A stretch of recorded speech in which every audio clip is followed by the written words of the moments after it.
Welcome to the restoration modification series for a 1995 Volvo 850 T-5R. We're doing some restoration as well as performance modifications. And if you have not seen the previous episodes, please click the playlist button, start from the beginning. We hope you enjoy those episodes as well as this one. Thanks for tuning in. Have a great day. This is hard to believe, but it is day 8 of the resto-mod for this Volvo 850 T-5R. Yesterday, right before we left, or midday, removed this bracket to change that front engine mount, and a bolt broke off in the engine. Took 4 hours to get that set up for a new bolt. 3.5 hours, maybe a little more, to use a Dremel to get that bolt out of that hole. And then we tapped it for a 10 by 125. I went to Home Depot and got one of those bolts, so we're ready to go back in. He suggested that I glue that thing in. I don't know if I'm gonna do that or not, but definitely gonna see if we can get some kind of torque on it. If not, it will be glued in. Then I'm gonna clean out this, replace some coolant hoses, and then we'll be ready to lower this thing down. We'll probably also do what I can to get this broken screw out since it's accessible. So let's keep working. I got a bolt missing out of the transmission, it looks like there. But I'll make sure I get the bottom ones in and torqued when I get it up in the air. So let's get cracking. Time's a wasting. Got that mounted and torqued in. Now I'm looking for the 15mm bolt for that. I drilled out that broken screw because I couldn't back it out. Now I'm looking for a screw for that. We got the mount back on. We got the starter on. We're about to set this mount properly up there. We got the bracket that the cables mount to being zinc coated. A little bit by a little bit, we're moving forward. We also are going to replace this intake manifold. Can't find a gasket locally. We have to pick one up from the dealer tomorrow morning. That's the tool that my brother designed for pushing these bushings in. And I'm sure there was some other people that had something designed, or Volvo had one designed. But this is the one that I have. Now, Alex is in the process of mastering this tool.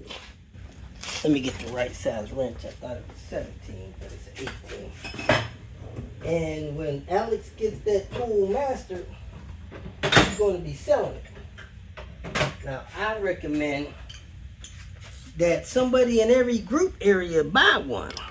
You know, you guys should have a group in your area that purchases stuff like this, and then when somebody needs it, you just borrow it and then return it. And if you're not part of the group, you put a deposit in on it so that you bring it back, because people that borrow stuff don't always bring stuff back. But anyway, this is the best tool to set these bushings in here. It takes about 5 minutes to replace one of these bushings with this tool. I had a loaner, but I loaned it and didn't get it back, so I can't loan it anymore. I gotta keep the one I have, but that's perfectly set in there for these upper torque mount bushings. Most auto parts stores quit selling that bushing because people couldn't get them in, and they're bringing them all back. Here you have it. Nice and easy. All done. Move on to the next task, which is probably removing this intake manifold from this car and replacing these fuel injectors and stuff like that. We have the intake manifold off. We lost one of the gaskets in the rail when we pulled the rail off of the fuel injectors. One of these little things. I've seen that thing rolling down the front of the engine and disappear. So we got 4 of those, and 4 of the seals, and one of the seals is still on the injector. Right there. We just need to figure out where that other gasket went or not. I don't know if we need them or not with the green injectors, but we'll find out. We fire that thing up and it starts leaking. Now this is the bracket a lot of people trap under the intake manifold whenever they do the PCV system. I normally just get rid of the bracket, but it is supposed to be there to hold this tube down and tight to the engine, keeping it pushed back so that it doesn't pull off of that tube, cause you problems. Anyway, let me look under this engine for this seal. Maybe it just kept rolling back there. I'll go behind the engine and look. But I can't find it in none of the crevices. I found 2 of them in crevices, but can't find that last one in the crevice. Heck, it might be in a crevice behind this box. But I thought I saw it roll down behind this alternator. It looked like these greens have been serviced. I don't think they need any of these gaskets or anything that I have out of that. So I'm gonna put these in the rail, install them in the intake manifold, and be good to go. Yes, folks, there we have it. It is zinc plated. Getting ready to mount this on that intake manifold.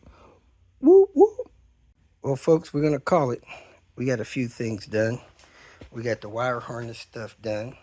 We got the intake manifold parts swapped over. We replacing the coolant line, coolant supply line for the turbo back there.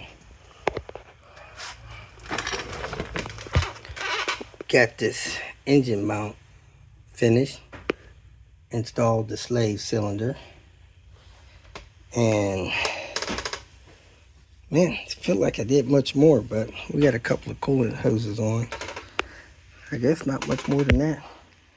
We'll shut it down for today and pick it up tomorrow. Live and cracking. If you feel that this information was useful, please like it and share it with your social media friends. You can subscribe to my channel so that you will get notifications of future videos that I post. You can follow me on Twitter, and if you need to contact me directly, please visit my website. And if you have any questions, leave them below, and someone or myself will reply to them. Again, thank you very much for watching.